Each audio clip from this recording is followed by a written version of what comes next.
The topic of my presentation is on simulation modeling and complex systems.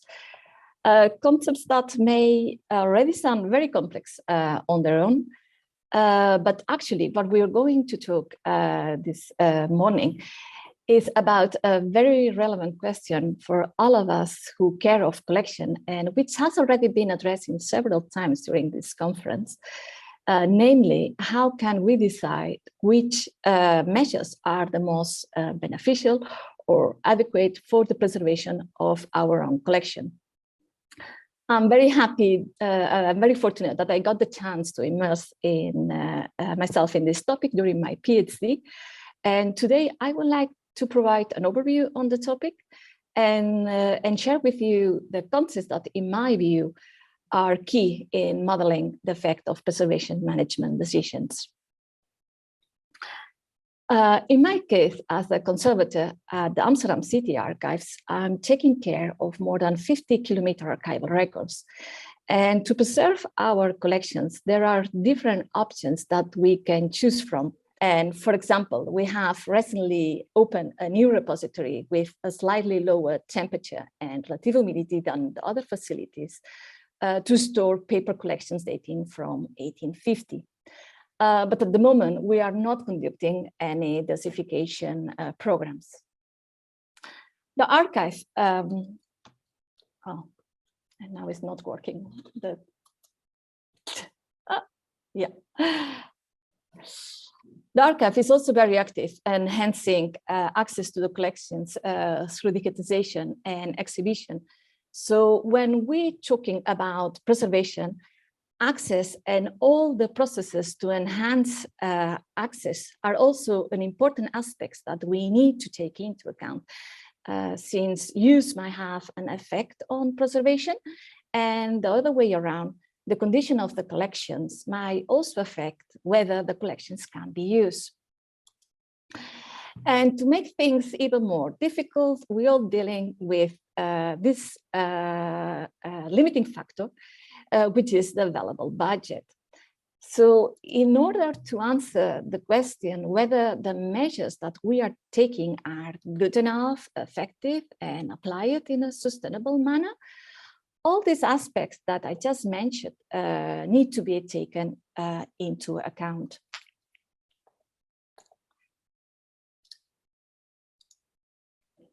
So in this presentation, I will mainly focus on the approach that we are proposing to answer this central question, rather than trying to answer the question itself.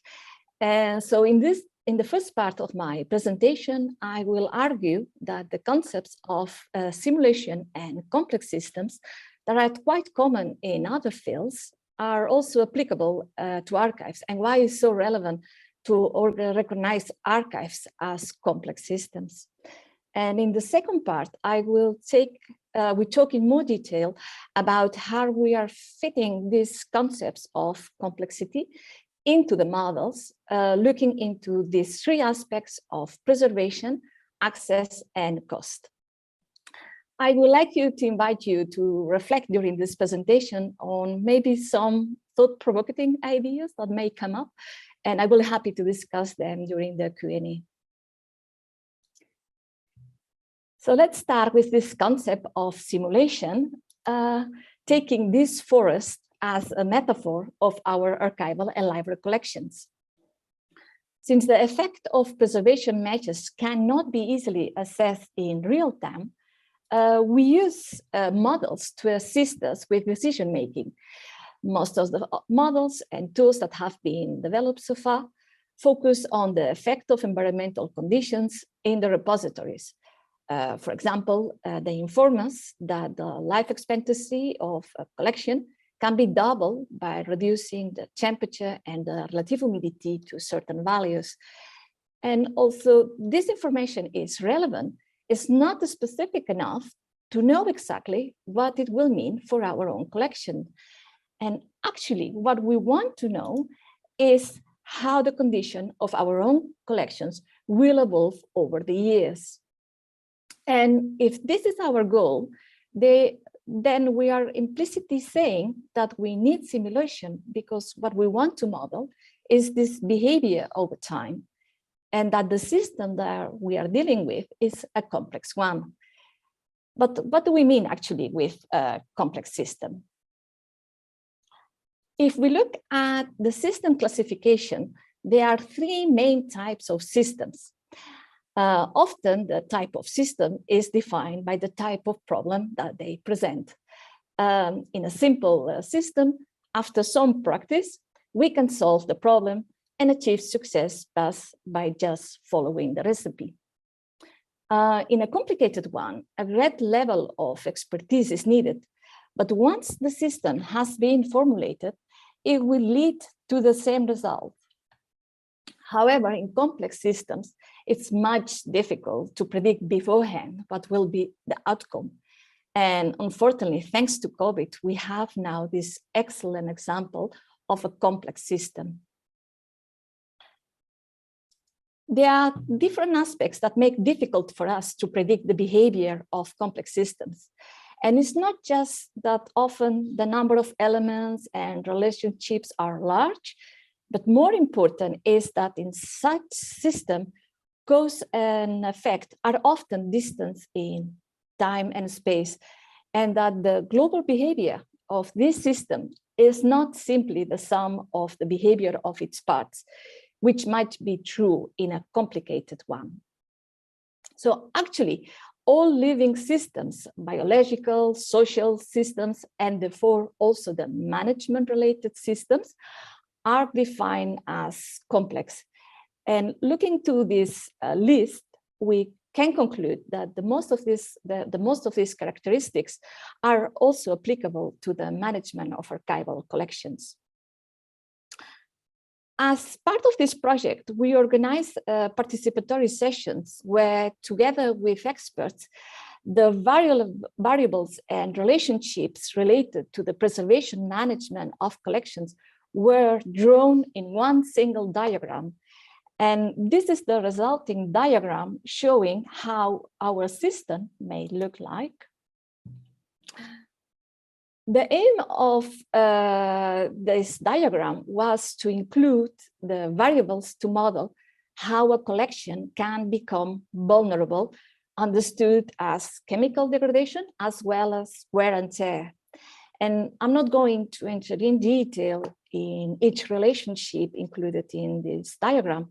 What is important here is that the diagram shows that preservation of collections that does not only depends on the measures that can be taken in the left part of the model, such as environmental conditions or deacidification, but also depends on how collections are used, which depends on the level of description or the popularity among the readers, as well, of course, on the available budget. So in this system, we can distinguish three parts interconnected, but each part has his own dynamics and sub-purposes, which not necessarily contribute to the overall purpose. But why is actually so important to acknowledge that we are dealing with a complex system and not with a complicated one? We have seen that whereas in complicated systems, the output is always the same, in the complex systems, unexpected outcomes are common. For example, the same preservation measure might have a different impact when applied in different types of collections due to their characteristics and use, but also depending on when the measures are applied.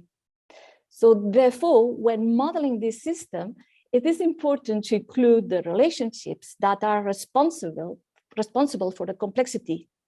And in this case, the initial characteristics of the collections and how measures are applied over time. At the same time, knowing that we are dealing with this complex system means that probably conflicts between the subparts cannot be solved. But what we can do is to identify the places to intervene, which might turn in a leverage point.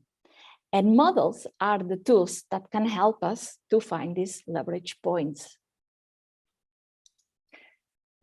But before we move into how these elements of complexity are being introduced in the models, I would like to share one last thought about complex systems. When I was reading about this topic, I learned about what is called system archetypes. And these are common behaviors that are frequently found in complex systems. I would like to show you two examples of these archetypes because they nicely fit in some of these observations made when we were developing the diagram together with the experts in the field.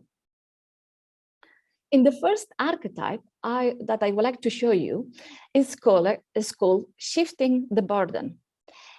In this archetype, we see that a well-intended solution actually makes matters worse over the long term. And during the participatory sessions, it became clear that the concern exists that maybe some measures are not being used efficiently. For instance, vulnerable objects are still being used in the reading room, while other objects with a lower mechanical risk has been digitized and are not further physical use. And at the same time, maybe measures meant to slow down the chemical degradation of the paper are further delayed. Therefore, only on the long term, we might realize that the collections becoming unfit are becoming more and more visible. Another archetype that you will probably recognize from your own institution is success to the successful. We all can agree on the benefits of digitization, from enhancing access to the collections to reducing the risk of mechanical degradation due to handling.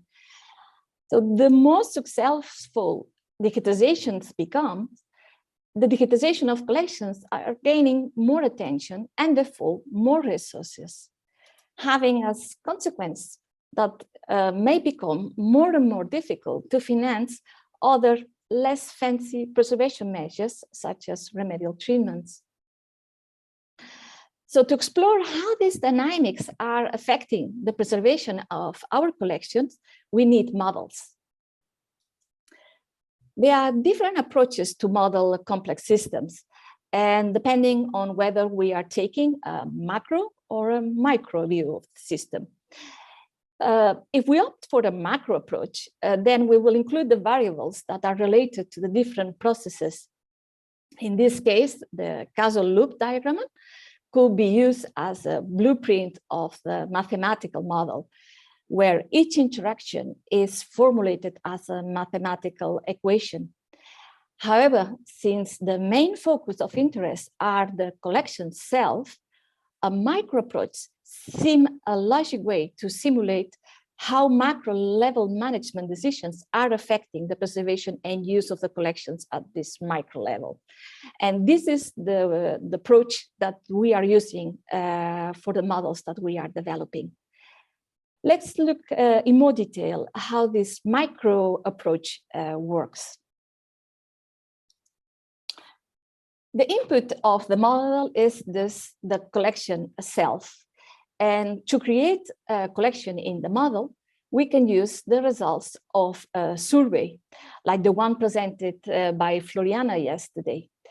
But as we will see in the workshop after this presentation, we could also take a reference collection, which is similar to our own collection.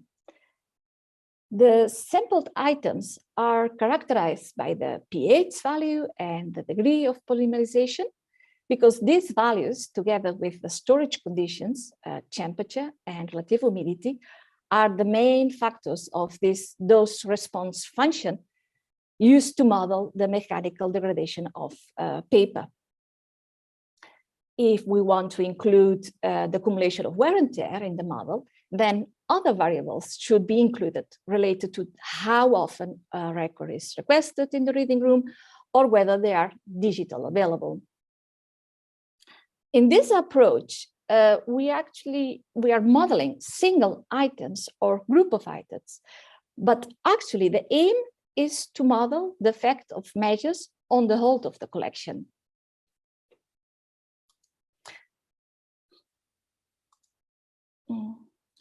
Therefore, the output of the model shows how the condition of the collections evolve over time. And depending on the software that we are using, a really has this been stopped, my sharing the screen? I think it has been stopped, isn't it? Yeah, now I'm sharing again. Yeah, I'm sorry.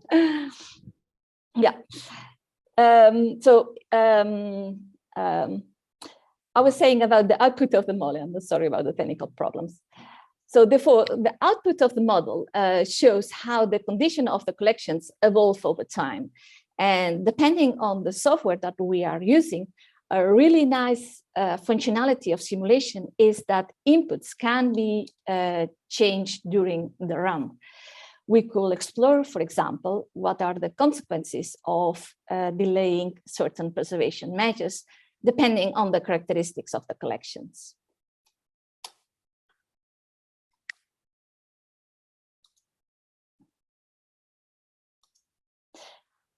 Some of these functionalities can already be found in the collection demography app that was shortly introduced yesterday by Floriana, and that we will further demonstrate today during the workshop. For now, I just want to highlight the variables that are already part of the app, and these are the DP, the pH, and the storage conditions. And during the workshop, we will also show a sneak preview of other variables that we'd like to include in the app, such as desification and how to explore the effect of delaying the implementation of preservation measures. So the output of this collection demography app, we can see how the percentage of the collections that are fit for use decrease over time. Besides the storage conditions and desification, another preservation measure that we would like to include in the model is digitization. And in the last decade, digitization has been embraced by archives. And also very often digitization programs are primarily concerned on providing access to the collections. There is also a clear benefit for preservation, even sometimes it's just a nice side effect. So it's very interesting to know how digitization is affecting the use of the physical collections and how this information could be included in the model. To build this part of the model, we have a large amount of data already available, waiting to be analyzed, because in most of these archives, the management system keep record of when and by whom a record was accessed in the reading room or requested for digitization. And to illustrate the kind of information that we can obtain from the history data of usage in the reading room, let me take the dataset of the Amsterdam City Archive as an example. The Amsterdam City Archives started digitizing around 2006, and in 2018, we celebrate the 30 million scan. And this number has been growing since then, with now a weekly production of 20,000 scans for scanning on demand, in addition to other projects where whole or part of the collections are digitized. So now around 10% of our collections are digital available. So while the production of scans has been growing over the time, we also observe a downtrend of the number of accessed records in the reading room. It seems quite likely that this decline in requests in the reading room is related to the digitization of the collections. However, whereas this downtrend has already been observed in some archives, others haven't seen any change in the level of demand in the reading room. Even they are also providing digital access to the collections. So to find answer to this question, we analyzed the data of 3 archives and we built a model to explore whether the decrease in demand can be explained by the digitization of the collections.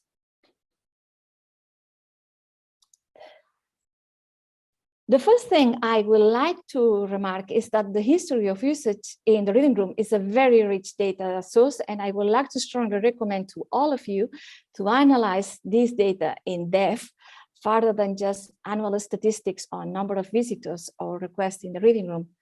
For example, to understand better the use of the physical collections and what it means for the handling of the records, we can analyze how often a record has been requested in the last 20 years.